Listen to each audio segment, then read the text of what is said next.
Hello class eight. Now अब हम लोग का इससे पहले वाली क्लास में हमने नॉर्दर्न लोलैंड्स के बारे में पढ़ा था। उसमें आपके दो पार्ट्स होते हैं, एक तो है आपका Siberian plains, the Siberian plains, and अब दूसरा है साइबेरियन प्लेन्स और दूसरा आपका है ट्यूरन प्लेन्स। ठीक है, तो ये दो पार्ट्स में डिवाइडेड है। नाउ द साइबेरियन प्लेन्स क्या है, साइबेरियन प्लेन्स कहाँ पर एग्जिस्ट करता है, उसके बारे में अब हम लोग यहाँ पर पढ़ेंगे।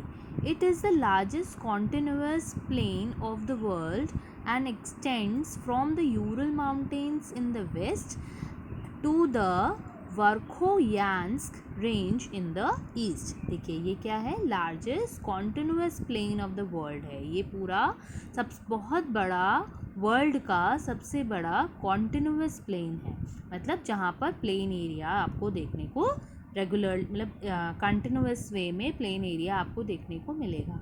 And extends from Ural mountains in the west. और कैसे एक्सटेंड करता है, देखिए यूरल माउंटेन्स, ये हमारा एशिया का मैप है, this is Asia physical map. So देखिए यहाँ पर जो यूरल माउंटेन्स हैं वो एशिया के वेस्ट साइड में है। वेस्ट साइबेरियन प्लेटू लिखा है ना, plain, west Siberian plain, central Siberian plateau, तो ये सब पूरा साइबेरियन प्लेन में आता है। ठीक है, साइबेरिया पूरा लिखा है ना, साइबेरिया। तो देखिए जो यूरल माउंटेन्स होते हैं वो वेस्ट साइड में है। और वर्खोयांस्क, देखिए दिस इज़ वर्खोयांस्क रेंज, मतलब यहाँ से लेकर यूरल माउंटेन से लेकर वर्खोयांस्क रेंज तक आपके साइबेरियन प्लेन्स फैले हुए हैं। Along the Arctic coast it goes up to the Bering Strait. और अगर आप आर्कटिक कोस्ट की बात करें, मतलब आर्कटिक ओशन का जो जितना भी कोस्टल एरिया है आर्कटिक ओशन के पास वाला, वो पूरा कहाँ तक स्ट्रेच करता है, बियरिंग स्ट्रेट तक। ये बियरिंग स्ट्रेट है ना, Bering sea, this is Bering sea, और बियरिंग सी के पास क्या है आपका बियरिंग स्ट्रेट। ये बियरिंग मैंने पहले भी ये आपका बियरिंग स्ट्रेट किसको अलग करता है, ये आपका अलग भी कह सकता है और आप कह सकते हैं ज्वाइन करता है। ये अलास्का आपका आता है नॉर्थ अमेरिका आपने पढ़ा हुआ है पहले चैप्टर। ठीक है, तो जो नॉर्थ अमेरिका का जो क्लास अलास्का है वो बियरिंग स्ट्रेट से ही टच होता है, जो नॉर्थ अमेरिका और एशिया को जोड़ता है आपस में। सो ये आपका हम क्या बात कर रहे थे कि दैट जो आर्कटिक ओशन का जो जितना भी कोस्टल एरिया है वो कहाँ तक फैला हुआ है, बेयरिंग स्ट्रेट तक। It is wide in the west and narrow in the east. और जो हमारा एशिया का जो मैप है वो कैसा है, wide in the west and narrow in the east. जो वेस्ट वाला साइड है वो बहुत ज़्यादा चौड़ा है, और जो नैरो मतलब थोड़ा पतला हो जाता है आपका, जब जैसे ही ईस्टर्न साइड में आता है वैसे ही वो पतला हो जाता है।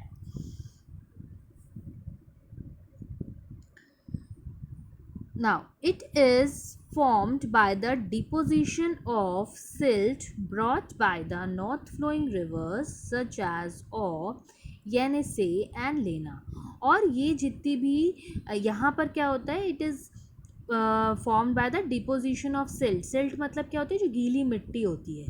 तो जो ये आपकी जो गीली मिट्टी होती है वो ये 3 रिवर्स आपकी नॉर्थ से बहती हुई आती हैं, दैट इज़ ऑफ यानिसे एंड लेना। ये तीनों रिवर्स नॉर्थ की तरफ से आती हैं और अपने साथ गीली मिट्टी लेकर आती हैं, जो एक तरीके का डिपोजिशन का काम करती है, मतलब कि जो सॉइल होती है उसको सॉइल में आकर इकट्ठा हो जाती हैं एक जगह जाकर, और इसकी वजह से जो सॉइल होती है वो क्या हो जाती है, फर्टाइल हो जाती है। The general slope of this landform is south to north. और जो इसका जो स्लोप है वो कैसा है, साउथ से नॉर्थ की तरफ उल्टा है। ऊपर से रिवर्स आ रही हैं पर जो इसका स्लोप है वो किस तरफ से है, साउथ से नॉर्थ, मतलब जो नॉर्थ से आपकी रिवर्स आ रही हैं नॉर्थ साइड से, पर इसकी स्लोपिंग एरिया कैसी है, साउथ से नॉर्थ की तरफ। मतलब थोड़ा आप कह सकते हैं ऑपोजिट वे में ये फ्लो करती हैं। These rivers flow northwards and drain into the Arctic Ocean। और ये जितनी भी तीनों रिवर्स हैं वो क्या करती हैं, नॉर्थवर्ड्स की तरफ फ्लो होती हैं। अभी मैंने बताया ना आपका जो स्लोप है, स्लोप मतलब टेढ़ा होना, ऐसे करके टेढ़ा होना, तो वो साउथ से नॉर्थ की तरफ पानी जाता है और फ्लो हमारी ऊपर से ही होती हैं, पर उसका स्लोप कैसा है, साउथ से नॉर्थ की तरफ। इसलिए जो भी पानी फ्लो होकर कहाँ पर जाकर इकट्ठा हो जाता है, आर्कटिक ओशन में। This is Arctic ocean. Okay class, this is Arctic ocean. तो नॉर्थ साइड से फ्लो होती हैं, पर इनका फ्लो कैसे होता है, साउथ से नॉर्थ की तरफ। तो ये फ्लो होकर कहाँ पर पहुँच जाती हैं, आर्कटिक ओशन में।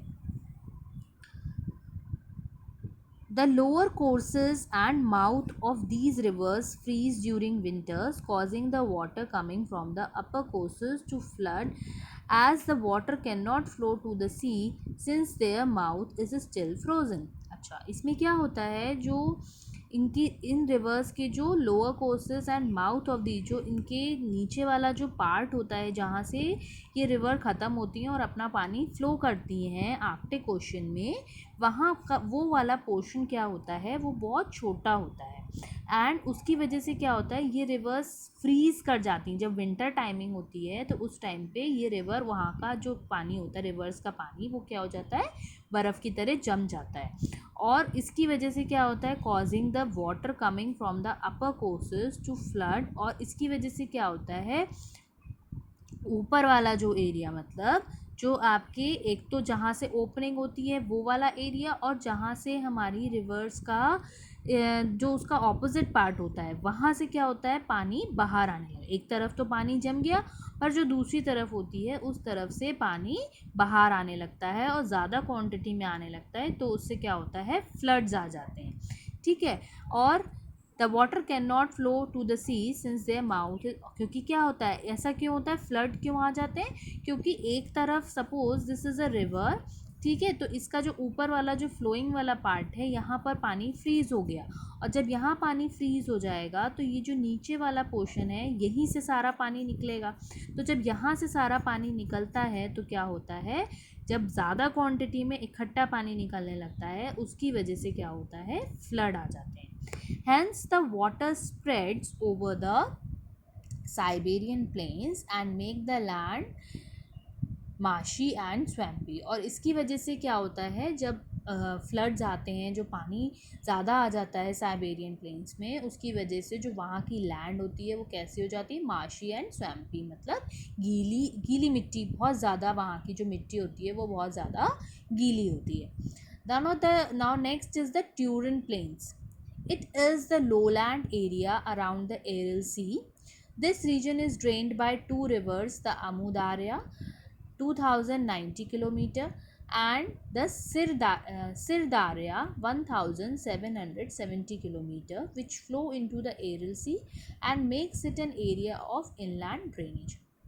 अच्छा, जो ये हमारा जो एरिया होता है ट्यूरन प्लेन्स, कहाँ पर है, it is the lowland area around the Aral sea. अब पहले देखते हैं हम एरल सी कहाँ पर है। This is the Asia's map. ठीक है, तो एरल सी आपकी है यहाँ, ये देखिए, दिस इज़ एरल सी। ये हमारे यूरल माउंटेन्स हैं। इधर यहाँ पर देखिए कैस्पियन सी है, कैस्पियन सी के बगल में आपको क्या मिलेगी, एरल सी। और यहीं पर आपके ट्यूरन प्लेन्स यहाँ पर लाई करते हैं, इसके आसपास ही। So what is written here, see, it is the lowland area around the Aral सी।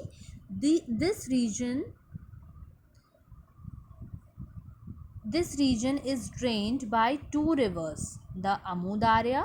ठीक है, दो रिवर्स से ये मिलकर आती हैं, एक तो अमू दारिया और सिर दारिया से पानी जो आपका बाहर आता है, और वो पानी जाकर कहाँ पर फ्लो होता है, एरल सी में।